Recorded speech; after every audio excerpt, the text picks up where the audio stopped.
The iron chain scraped against the stone as the predator was dragged through the dust, his steps heavy but his back still straight, his body covered in old scars that told a story no one cared to hear. Around him the square was crowded. Humans and aliens pressed together, waiting for the sight of his death. They called him monster, killer, beast. Voices spitting words like stones. But the predator kept his silence. His golden eyes, though dim with exhaustion, held a fire that would not die. The council had promised the crowd justice. They said this was the end of the last great predator, the one who had led battles and shed rivers of blood. They said his death would bring peace. Yet the people were not there for peace. They were there for the thrill of watching a dangerous thing destroyed. Among them stood a woman, her cloak pulled tight around her shoulders. Her name was Ilara. She had not come to cheer, nor to spit. She had come because something inside her did not believe the council's words. Her gaze did not move as the predator stumbled onto the raised platform. She saw not a wild beast, but a warrior, bruised and broken, his wrists rubbed raw by chains that were too tight. He looked strong but also tired, too tired to fight. The executioner raised his blade to show the crowd. The cheer rolled like thunder through the square. But Ilara's heart beat louder in her ears. She studied the predator's face. His jaw was square, his teeth sharp. Yes, but his eyes told another story. There was pain there, not rage.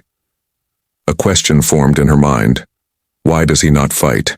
If he is truly the beast they claim, why does he stand so calm, waiting? The councilman shouted for silence and began to read the charges. Murder, rebellion, treason, words that carried weight. Yet Ilara noticed how vague the details were.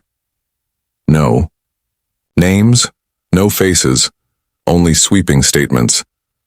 It sounded less like truth and more like a tale crafted to feed fear. The crowd shouted approval anyway. They wanted blood. They did not need proof. The predator raised his head slowly. His chains rattled as he shifted. His voice was deep, guttural but steady. He said no plea, no words of defense, only one sentence. Not beast, not monster. The guards shoved him back to his knees before he could say more. The crowd booed, but Ilara's breath caught the way he spoke. It was not the sound of a killer begging. It was the sound of someone weary of lies. As the executioner prepared the blade, a hush fell. The air was heavy. It should have been a moment of triumph. But Ilara felt something wrong. She remembered the war. She remembered the stories told of his kind, ruthless predators, unstoppable on the battlefield. Yet here, in front of her, stood not a raging beast but a prisoner with no fight left. She wondered if the council had told the whole truth, or if they were burying something darker. Children in the crowd threw stones, one striking his shoulder. The predator did not move. He did not snarl, did not snap his chains, he only bowed his head. The crowd laughed at his stillness. But Ilara's hands tightened into fists. Why would a killer accept humiliation without response unless he had already lost everything, unless he carried more sorrow than anger? The sun dipped lower, shadows stretching across the square. Ilara felt her chest grow tight. The thought pressed at her mind again and again. What if they were wrong? What if the predator was not what they claimed? The idea was dangerous. To speak it aloud could mark her as traitor. Yet the feeling refused to leave her heart. As the executioner raised his blade high, the predator looked up once more. His golden eyes scanned the crowd. For one brief heartbeat, they locked with Ilara's, and she froze. In his gaze, she saw no hunger, no madness, only weariness. It was the look of a soldier betrayed by his own kind, a warrior left behind. And in that moment, Ilara knew whatever the council declared, the truth was not so simple. The crowd roared for blood, but Ilara could not cheer. She could only stare. As the chains rattled and the predator knelt, waiting for death, her thoughts whispered like a secret only she could hear. He does not look like a monster. He looks like a man condemned by lies. And in that whisper, the first spark of doubt turned into something stronger. The executioner's blade gleamed as it caught the last light of the setting sun. The square held its breath. The people wanted the beast to fall, but Alara's heart screamed in silence. This was not justice. This was something else. She could not yet name it, but deep inside she knew this was not the end of a monster. It was the silencing of a truth no one wanted to hear. And so the first part of the story ended, with the predator kneeling in chains, and Alara's eyes the only ones that dared to see more than the mask painted on him.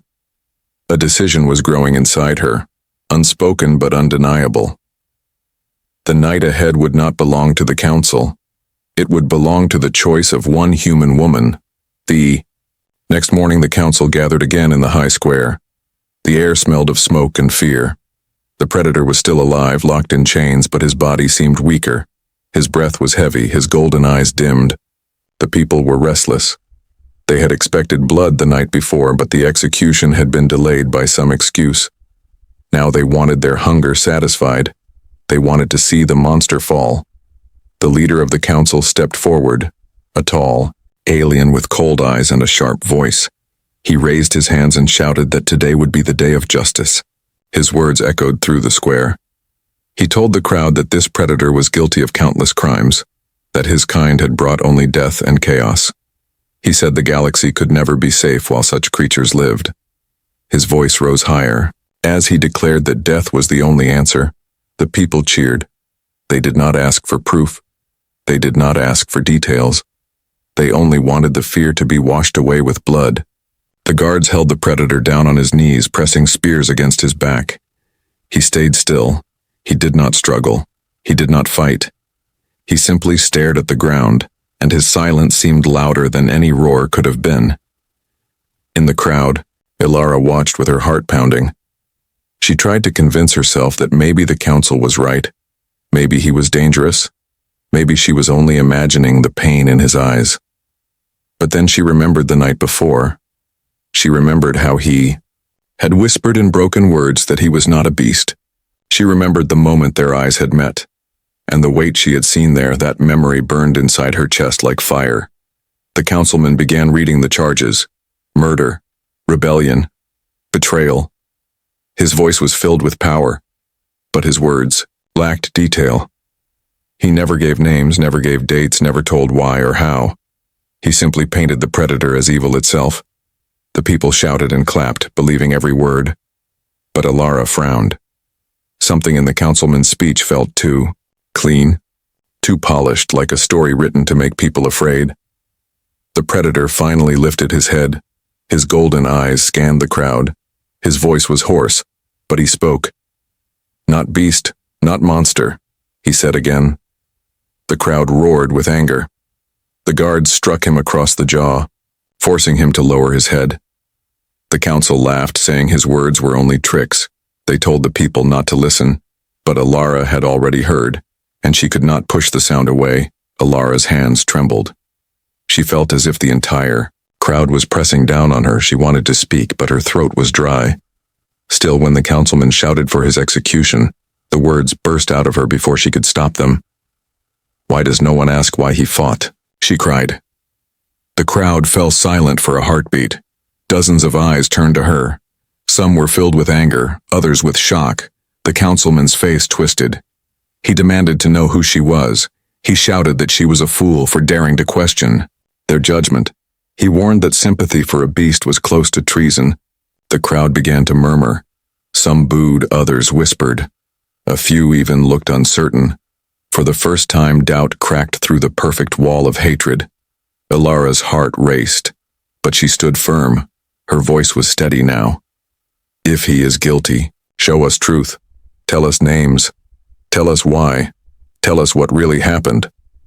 The councilman sneered, but he did not answer. Instead, he ordered the guards to silence her. 2 soldiers pushed through the crowd, but before they could reach her, the predator spoke again. His voice was louder this time, filled with anger and sorrow. "Betrayed," he said. "Not beast. Soldier. Betrayed." The words rolled like thunder. The crowd gasped. The soldier struck him again, but the sound had already spread. People looked at one another, their faces filled with questions they had not dared to ask before. The councilman shouted, calling it lies. He raised his arms, demanding the execution to begin at once. The executioner lifted his blade. The crowd roared again, but this time the sound was not as strong as before. Ilara felt tears burn in her eyes. She could not let it end this way. She stepped forward, her voice rising above the noise. If he was betrayed, then killing him will not bring peace. It will only hide the truth. The guards shouted at her to be silent, but her words had already struck. The crowd was split. Some cursed her, but others fell quiet, staring at the predator with something other than hate. For the first time, the people began to wonder if they were being lied to. The executioner's hands shook as he raised the blade. Higher. The predator knelt silently, chains heavy around his arms. His eyes found Ilara again. They burned like molten gold in the fading light. In them she saw no plea, no request for rescue, only a silent question. Would she stand alone against them all, or would she walk away like the others? The square filled with tension so heavy it was hard to breathe. The council shouted louder, demanding death, but doubt had already entered the air. Ilara's heart knew the choice she faced was dangerous, but she could not ignore the truth she had seen in his eyes. The moment stretched on. The blade hovering above him, the crowd caught between fear and doubt. The council shouting for blood, and Ilara standing in silence, her decision not yet spoken but already burning inside her soul. The night was quiet, but the silence carried a heavy weight. The torches in the city burned low, casting long shadows against the stone walls. The square that had been full of shouting voices during the day was now almost empty. Only a few guards walked around the execution platform where the predator had been chained. The rest of the people had gone home, whispering about the human woman who had dared to speak against the council. Ilara could not sleep. Her heart beat too loudly, replaying every word she had spoken. She had stood in front of the crowd. She had challenged the council, and now her name was probably marked. Still, she could not forget the look in the predator's eyes. Those golden eyes had not begged. They had not burned with hatred. They had carried a truth she could not turn away from. She pulled her cloak tighter around her shoulders and slipped out into the night. Her steps were fast but careful as she moved through the alleys toward the cages. She knew it was madness, but she also knew she would not forgive herself if she walked away. Something inside her whispered again and again.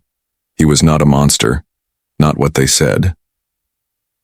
When she reached the cages, the guards were sitting by a fire, laughing and drinking. They thought no one would dare to come near the predator. Why would they? When death awaited him at sunrise, Ilara kept to the shadows, waiting for the right moment. And when the guards turned their backs, she moved quickly. Her heart pounded, so hard she feared they would hear it. The predator sat inside the cage, his arms heavy with chains, his head lowered as if he were asleep. But when she stepped closer, his eyes opened, golden and sharp even in the darkness. For a moment they only stared at each other. Neither spoke. The silence between them thick with danger and something else. Ilara swallowed hard. Her voice shook as she whispered, "Why do you not fight? If you are truly the beast they call you, you could break these bars." The predator did not move. His voice was low and rough, but the words were clear enough. "Not beast," he said. "Soldier, betrayed." Her breath caught. He had spoken the same words before, but now so close she felt the weight of them. She saw the scars on his arms, the way his skin was marked not only by battle but by shackles. He was not only strong, he was broken by something deeper. She stepped closer, ignoring the fear that made her hands tremble. "Betrayed by who?" she asked. The predator raised his head fully. His golden eyes glowed faintly in the torchlight. "Own kind," he said. His voice was bitter, heavy with sorrow. "Refused to kill innocent, refused to serve warlords, so condemned." Ilara's chest tightened. The council had called him a monster, but his words painted another picture. A soldier who had disobeyed, not out of cruelty, but out of mercy. She felt the ground shift beneath her. The truth was not what the people believed. She lowered her voice even more. "If I help you, what will you do?" she asked. Her question was foolish, dangerous, yet she needed to hear his answer. The predator's gaze did not leave hers. He said slowly, "Live." Fight for life, protect, not destroy. For a long moment she stood frozen, torn between reason and instinct. If she freed him, the council would call her traitor. If she walked away, his blood would stain the ground in the morning. And deep inside, she knew she would never be able to silence her conscience. The laughter of the guards drifted closer. She pressed her hand against the lock, her fingers shaking. She whispered, "I should not be here. I should leave." The predator leaned forward, his chains clinking softly. "Choice," he said. "Yours." His voice carried no demand, no anger, only the heavy truth of his fate resting in her hands. Ilara felt her breath catch. Her heart pounded louder than the footsteps of the guards. In that moment she realized the council had lied to them all. They wanted him dead not because he was a beast, but because he had refused to follow their cruelty. He was dangerous, yes, but dangerous to them, not to the innocent. Her hand tightened around the lock. She pulled a small tool from her cloak, a piece of metal she had hidden for years. She had once been a healer's apprentice, and she had learned how to pick locks when gathering supplies. Never had she thought it would come to this. The lock clicked quietly. The cage door shifted open just a crack. The predator's eyes widened slightly, not in hunger, not in triumph, but in something close to surprise. He whispered, "Why?" She answered without thinking, "Because someone must see your worth." Her voice trembled, but her choice was made. The guards suddenly stirred, one standing and turning toward the cage. Ilara's breath stopped.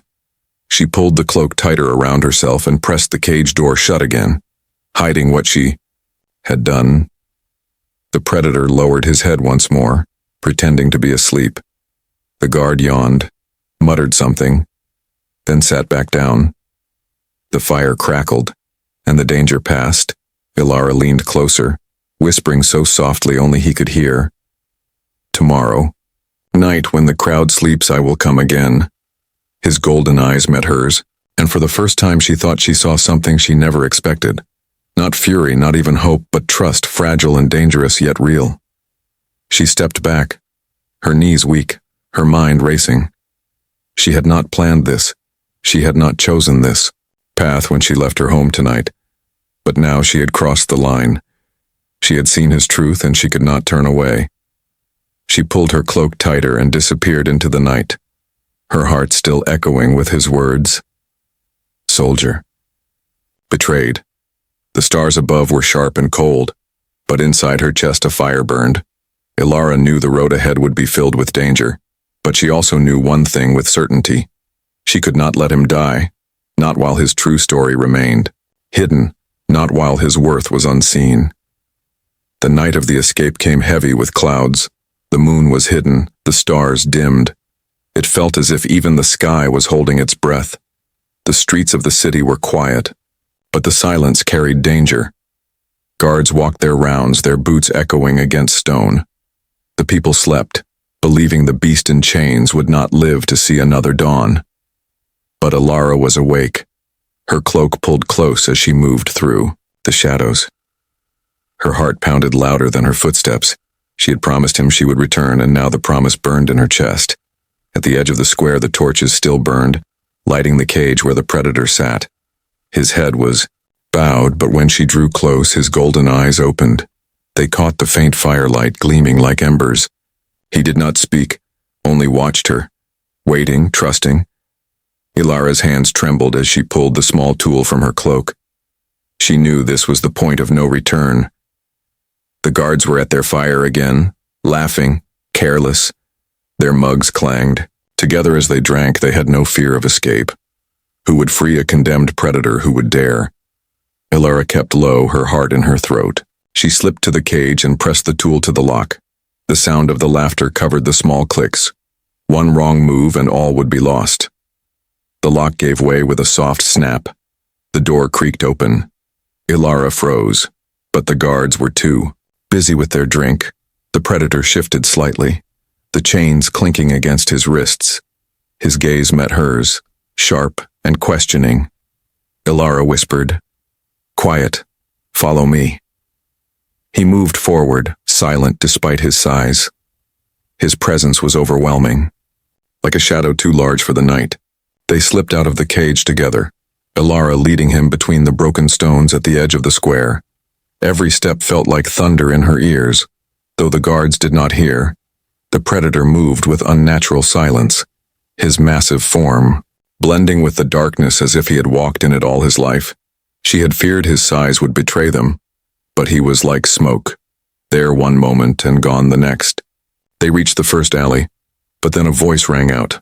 A guard had risen, stretching, his eyes sweeping the square. Ilara pressed herself against the wall, holding her breath. The predator stood perfectly still beside her, not even breathing. Loud. The guard yawned, muttered, and turned back. Ilara exhaled slowly, her legs weak with relief. The city felt endless as they moved. Shadows stretched like traps, and every torch could reveal them. At one corner, a pair of soldiers passed, their armor clinking softly. Ilara pressed close to the wall, her body trembling. The predator stepped in front of her, his broad shoulders blocking her from sight. The soldiers walked by, never knowing how close the fugitive stood. When they were gone, Ilara looked up at him, and for the first time she felt safe in his shadow. At the gate of the city, they faced the hardest trial. The gate was locked, guarded by two men with spears. They laughed quietly, speaking of the execution at sunrise. Ilara's breath came fast. There was no way around, and waiting meant death. She looked at the predator, her lips parting. "What do we do?" His eyes narrowed, and he whispered the first words she had heard that carried strength instead of sorrow. "Trust me." He stepped forward from the shadows. His chains rattled softly. The guards froze, eyes wide.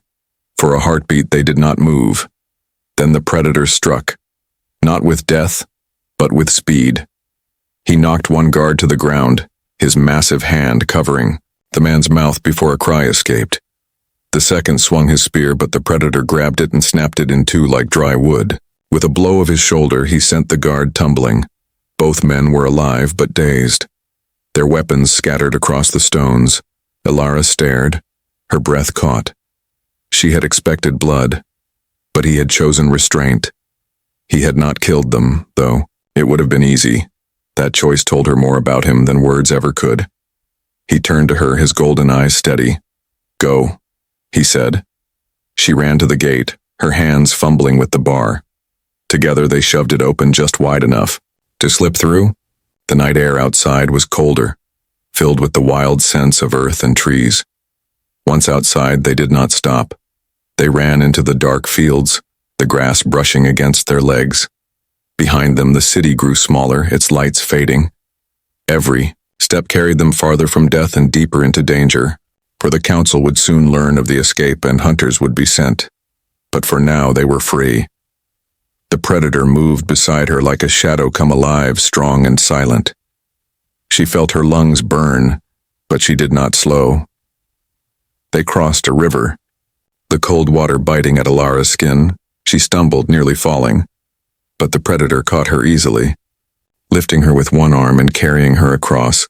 His chains still clinked, but even bound, he was powerful. On the far bank, he set her down gently. She looked up at him, her chest heaving. "You could have left me," she whispered.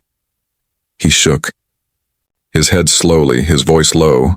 "No, you freed me, I guard you now." The words struck her like a promise carved in stone. She wrapped her cloak tighter, her heart trembling not from fear but from something new.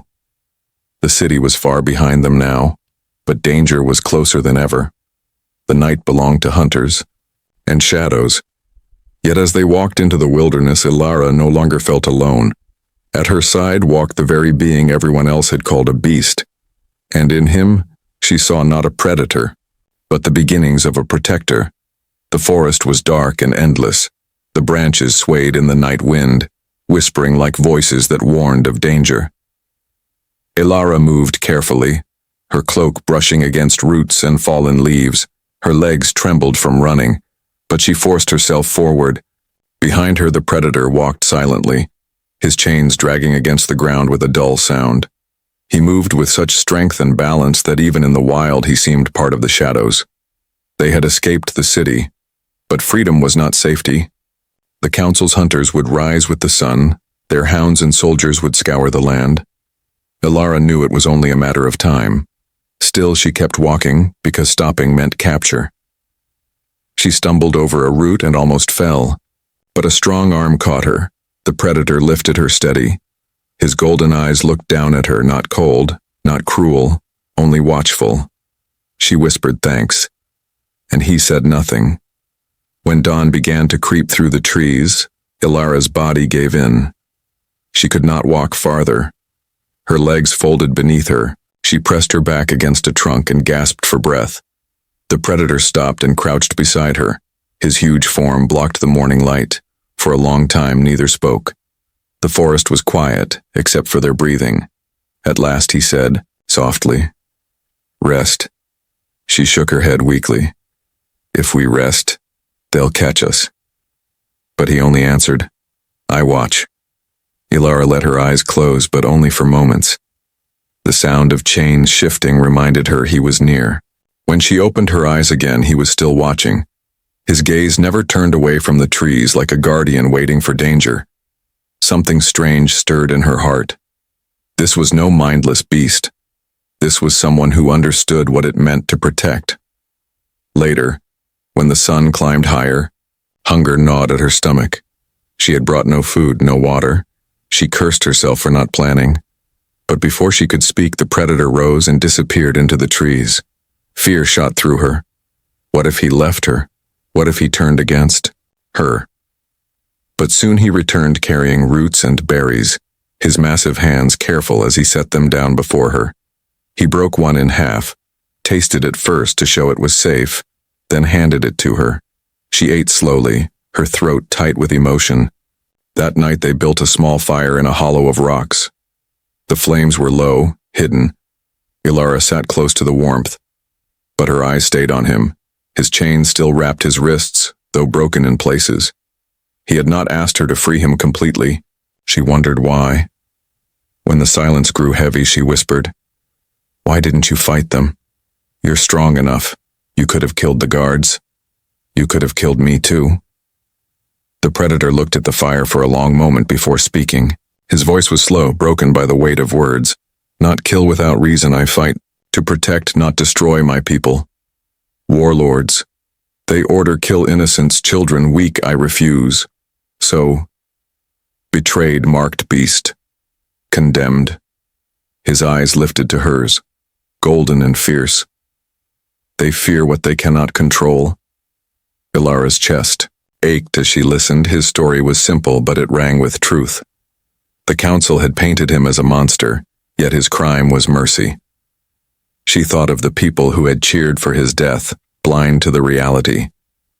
Her anger grew, but so did her resolve. "You are not what they say," she whispered. He tilted his head slightly, watching her. "You believe?" She nodded, her voice steady. "Yes, I believe." The fire crackled between them. For a moment she saw not a predator, not even an alien, but a soldier burdened by choices too heavy to carry alone. He had been marked for death because he chose to value life. That truth burned brighter than any flame. Suddenly the night split with a distant sound, the howl of hounds. Ilara stiffened. The hunters had begun. The predator rose at once, his massive frame tense. He looked into the darkness, listening, then he turned to her. "We move." She stood quickly, fear rushing back into her veins, but when his hand touched her shoulder, steady and firm, she felt calmer. He guided her into the deeper woods, his movements careful to keep her close and safe. They walked until her legs shook again. At the edge of a river she slipped, the current threatening to drag her under in. An instant his arms closed around her, pulling her against his chest. He carried her across the rushing water with ease. His strength was terrifying, but the gentleness with which he set her down left her speechless. He looked at her with those golden eyes and said, "You are safe." Ilara's heart pounded in. Confusion. How could she fear him when he carried her like something precious? How could the council call him beast when he saved rather than destroyed? She realized that her fear was shifting into something else, something that made her chest tighten in a different way. By the time dawn came again, they had found a small cave to rest in. Ilara curled against the wall, exhausted. The predator sat near the entrance, watching the forest. His back straight, his body still. For hours he did not sleep. He was guarding her. She whispered into the silence, "Predator or protector, which are you?" He turned his head slightly, his voice deep and steady. "Protector, if you allow." Her eyes grew heavy, and as she drifted to sleep, she knew the truth had already formed in her heart. Whatever the world called him, whatever the council claimed, to her he was no longer a condemned predator.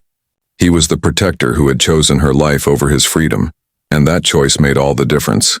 The council did not stay silent for long. By the second morning, the city gates opened wide, and hunters poured into the wild. Soldiers on horseback, trackers with hounds, and messengers carrying the order to every nearby village. The news spread like fire. A predator had escaped, and worse, a human woman had helped him. Fear mixed with anger. The people whispered that Ilara was mad, that she had doomed them all. But in truth, the council feared more than the people did. They feared the truth of his betrayal might spread. So they painted her as a traitor and him as a beast who would tear apart anyone he met. Ilara and the predator moved deeper into the forest.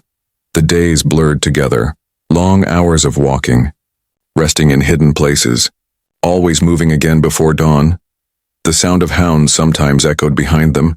Each time Ilara felt her chest tighten, but each time the predator guided her away, listening carefully, reading the land with senses sharper than any human. He knew which rivers would hide their tracks, which hills to climb, which caves to rest in.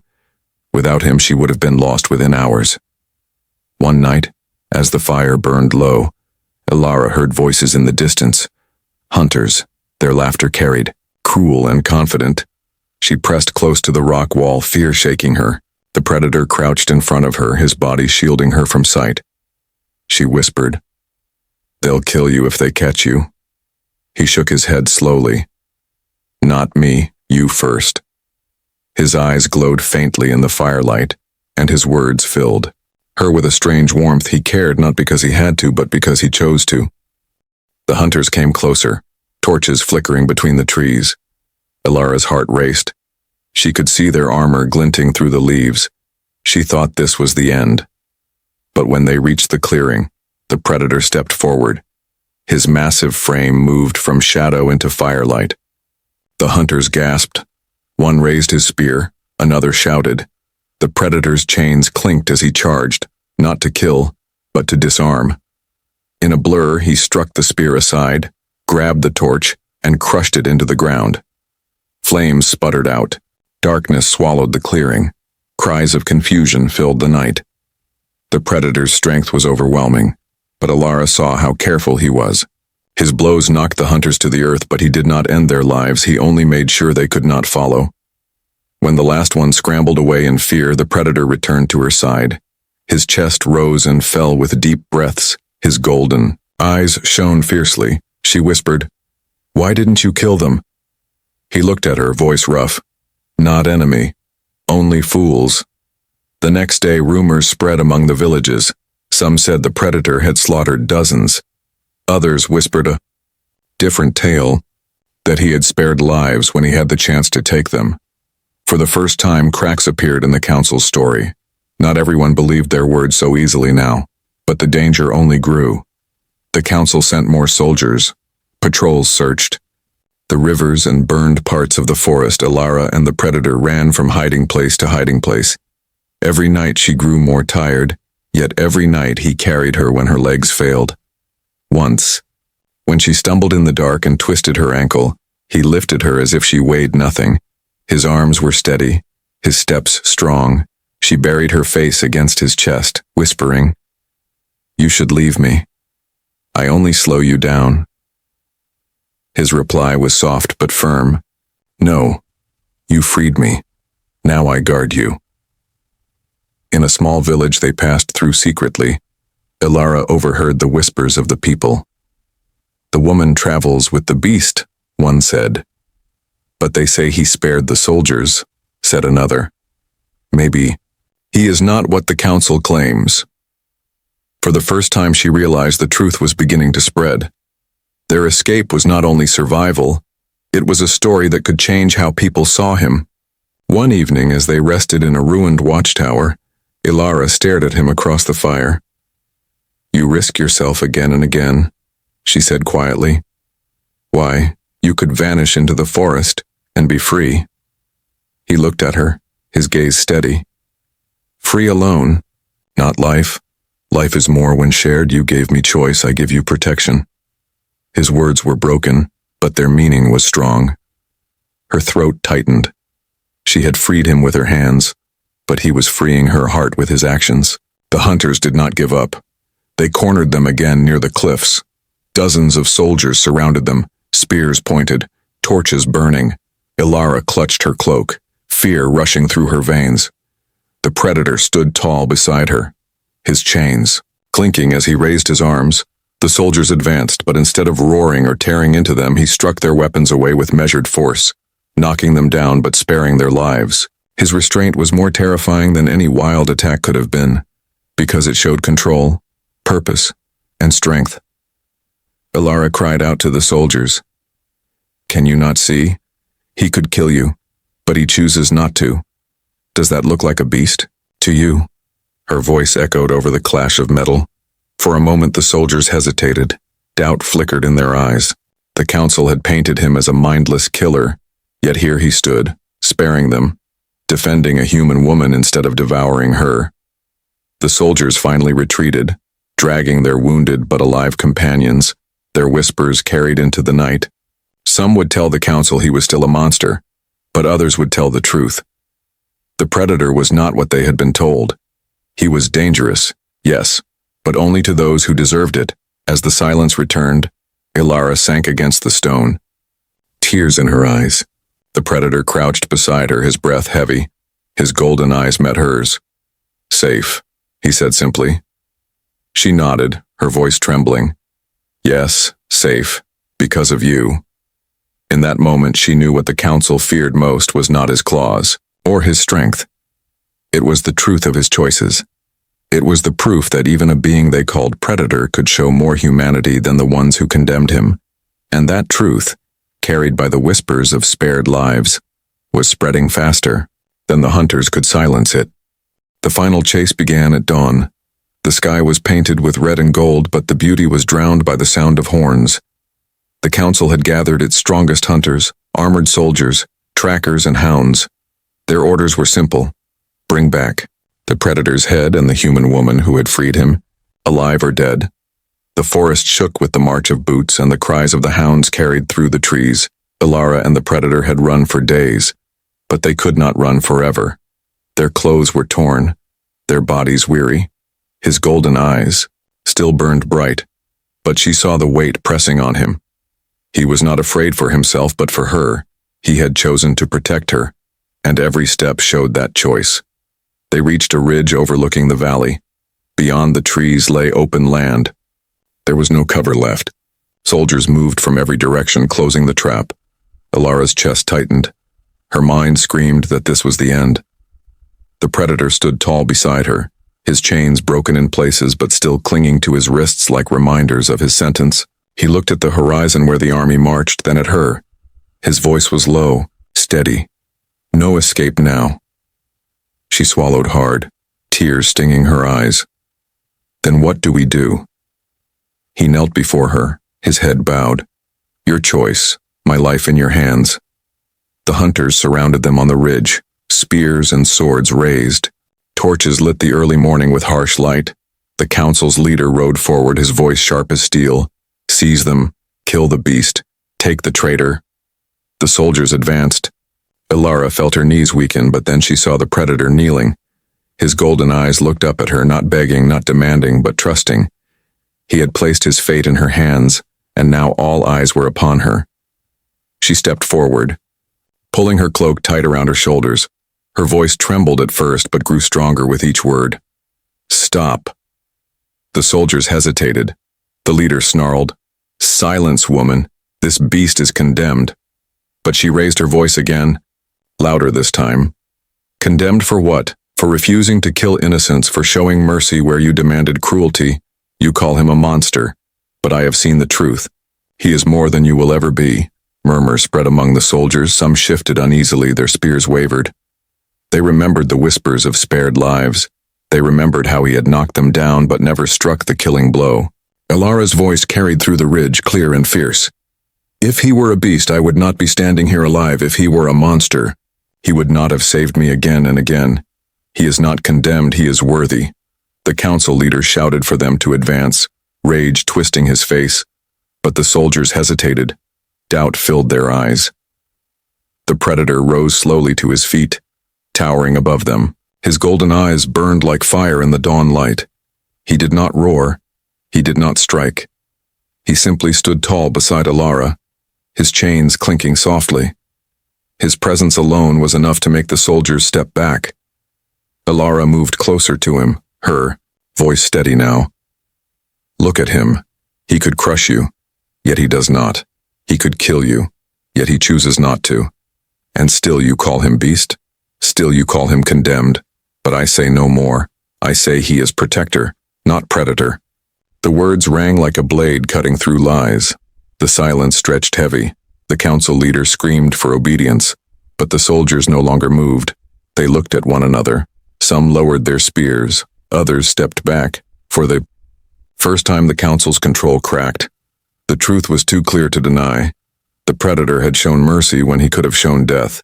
He had guarded instead of destroyed. He had become something greater than the title forced upon him. The leader, enraged, drew his own sword and charged. His blade flashed in the light. Ilara gasped. But the predator moved. His chains whipped aside the blow. His massive hand caught the leader by the wrist. With a single twist, the sword fell to the ground. The predator could have crushed him in that moment, but he only pushed the man back. His voice rumbled like thunder. No more death. The soldiers stared. Their torches flickered in the morning wind. They saw strength bound by restraint. Fury turned into control. They saw not a beast but a warrior who had chosen a different path. Slowly one soldier knelt, lowering his spear. Then another, and another, until the ridge was filled with silence broken only by the sound of weapons falling to the ground. Ilara's eyes filled with tears. She stepped closer to the predator. Her hand brushed against his arm. His golden eyes turned to her, and in them, she saw not the condemned prisoner she had first met, but a protector who had placed his life in her hands and been proven worthy. She whispered, "They see it now. They see your worth." He gave a slow nod, his voice low. "Because you saw." First, the dawn spread wider. Bathing the ridge in light, the council leader stumbled back, shouting threats that no one heeded. His power had broken with the fall of his lies. The soldiers no longer obeyed him. The people would soon hear the truth. The predator was not a beast. He was a warrior betrayed, a protector redeemed. As they walked down from the ridge together, Ilara felt the weight of fear lift from her chest. She had risked everything, but she had no regret. At her side walked the being once condemned, now freed not by broken chains, but by truth. The world would remember this day, the day when a human woman looked into the eyes of a predator and saw his true worth.